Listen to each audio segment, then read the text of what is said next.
Vi står her Circle Reef-området.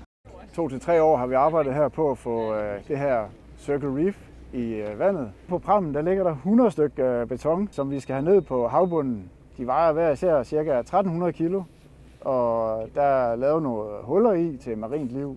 Så skal vi have lavet nogle undersøgelser, både ved D2 Sustain omkring betonen, og vi skal have lavet nogle undersøgelser ved D2 Aqua omkring fiskeundersøgelser. Det bliver sindssygt spændende. Det er nemlig sådan, at der er blevet fjernet en masse sten fra havbunden gennem århundreder, og nu er vi så begyndt at genoprette nogle af de stenrev, som man har hævet op fra havbunden. Og det prøver vi så blandt andet at gøre med beton også, for at se, om et betonrev fungerer lige så godt som et stenrev. Vi er entreprenør på den her opgave, på det her projekt. Det er altså os, der lægger de her havblokke ned i vandet, også stenene på stenrevene. Det er samtidig også os, der har støbt havblokkene på vores ressourcecenter. Derudover så har Dalgas moderselskab, Hedeselskabet, også støttet nogle af de her stenrevsprojekter i Køge Bugt med midler. Beton består af sand, vand og cement, som også er lavet af kridt og ler og bare brændt. Og så tænker du muligvis beton, hvad har det at gøre med genoprindning af rev? Det, der er fordelen ved at bruge beton, det er, at det er et super nemt materiale at arbejde med, og at vi kan forme det på en måde, som vi gerne vil have, som kan være fordelagtig for det marine liv, som vi gerne vil give et boost til.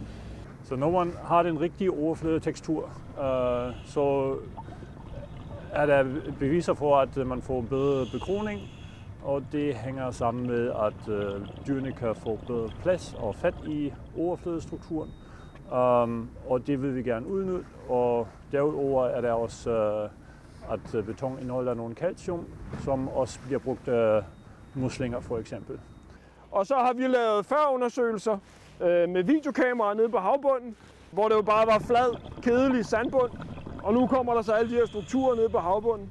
Og så kommer vi igen om 1,5 år med vores undervandskameraer. Og så indsamler vi flere tusind 2-minutters videooptagelser igen, og så kan vi dokumentere, hvordan livet det udfolder sig.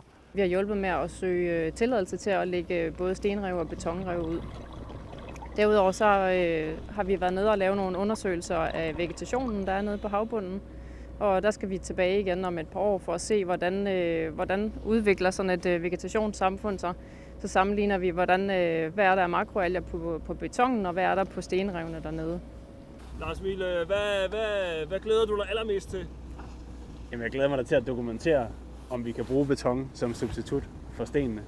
Så alt det arbejde, vi har lavet for 1,5 år siden med at undersøge, hvordan forholdene var før, det bliver da mega fedt at se, hvordan livet det udfordrer sig omkring de her betonklodser og de sten, der kommer til at ligge lidt herfra. Projektet det er støttet af Velfonden i samarbejde med 4 kommuner. Det er Ishøj, Solrød, Køge og Stevns kommuner. Derudover en lang række samarbejdspartnere. D2 Aqua, D2 Sustain, Dalgas og VSP Danmark.